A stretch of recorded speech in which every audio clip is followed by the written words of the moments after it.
ആളുകൾ അല്ലെങ്കിൽ ഫിർഔനും ഫിർഔനിന്റെ സൈന്യവും എന്ന് പറയുന്നത്, ഇപ്പം സുലൈമാനും സുലൈമാന്റെ സൈന്യവും എന്ന് പറയുമ്പോൾ അത് പോസിറ്റീവായ ഗുണങ്ങളാണ്. അറിവ് സുലൈമാൻ എന്ന് പറഞ്ഞാൽ ബാഹ്യവും ആന്തരികവുമായ ഒരു മനുഷ്യൻ നേടിയ അറിവ്, അതാണ് സുലൈമാൻ. അപ്പൊ അതിന് സഹായകമായ ഗുണങ്ങൾ ഏതൊക്കെയുണ്ടോ അതാണ് സുലൈമാന്റെ സൈന്യം, അല്ലാതെ പട്ടാളമല്ല. അപ്പോ ശിബിറിനും അഹങ്കാരത്തിനും സഹായകമായി നിൽക്കുന്ന നമ്മില് മറ്റു ഗുണങ്ങൾ ഏതൊക്കെയുണ്ടോ അതാണ് ആല് ഫിർഔൻ എന്ന് പറയുന്നത്. ഈ ആല് ഫിർഔൻ എന്ത് ചെയ്യുകയായിരുന്നു?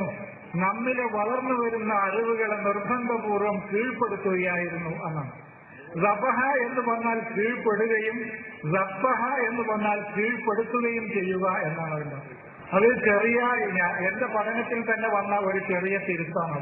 ഇപ്പൊ മൂസയോട് പറയും, മൂസ ആ സമൂഹത്തോട് പറയുന്നുണ്ട്, ഇന്നല്ലാഹ എഴുമുറുക്കും ചെറുബഹു ബക്കറത്തൻ, ഒരു ബക്കറത്തിനെ അറുത്ത് കളയാൻ അള്ളാഹു നിങ്ങളോട് കൽപ്പിക്കുന്നു എന്ന് പറയുന്നുണ്ട്. അത് അള്ളാഹു കൽപ്പിക്കുന്ന ഒരു പ്രവൃത്തിയല്ല. പിന്നെ എന്താണ് അവിടെ പറയുന്നത്? ബക്കറത്ത് എന്ന് പറഞ്ഞാൽ, ബക്കറ എന്ന് പറഞ്ഞാൽ അറിവിന്റെ ലോകത്തേക്ക് നമ്മൾ കടന്നു ചെല്ലുക എന്നാണ്, തടസ്സങ്ങളെ മുഴുവൻ നീക്കിക്കൊണ്ട്. അതാണ് ബക്കറ, ടു ഓപ്പൺ.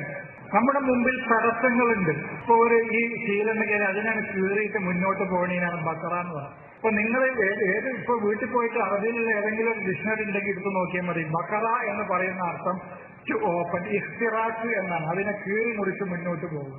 ബക്കറത്ത് എന്ന് പറഞ്ഞാൽ അങ്ങനെ നാം എത്തിപ്പെടുന്ന വിജ്ഞാനത്തിന്റെ ലോകമാണ് ബക്കറത്ത്, പശുവല്ല.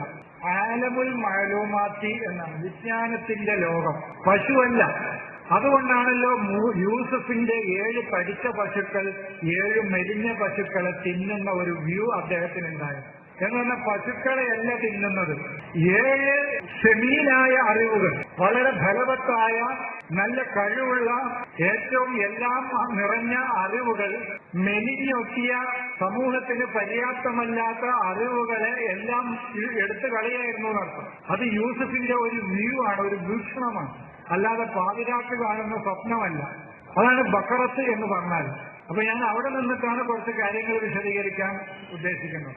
അപ്പൊ മൂസ അലൈഹിസ്സലാം തന്റെ ജനതയോട് പറഞ്ഞത് ഒരറിവിന് കീഴ്പ്പെടാനാണ്. അള്ളാഹുവിന്റെ അറിവിന്റെ ലോകത്തിന് നിങ്ങൾ കീഴ്പ്പെടൂ എന്നാണ് പറഞ്ഞത്. അതാണ് ഇബ്രാഹിം കണ്ടത്. ഇന്നി അറാഫിൽ മനാമി അന്നി അതുബഹുക എന്ന് പറയുന്നു. അവിടെ അറുക്കലല്ല, അറിവിന് കീഴ്പ്പെടലാണത്. ഇബ്രാഹിമിന് 4 ആളുകളാണുള്ളത്, 4 പക്ഷികളാണുള്ളത്. അല്ലെ, അത് ഞാൻ പറഞ്ഞു തന്നിട്ടില്ല നിങ്ങൾക്ക്. ഇബ്രാഹിമിനുള്ളത് 4 പക്ഷികളാണ്.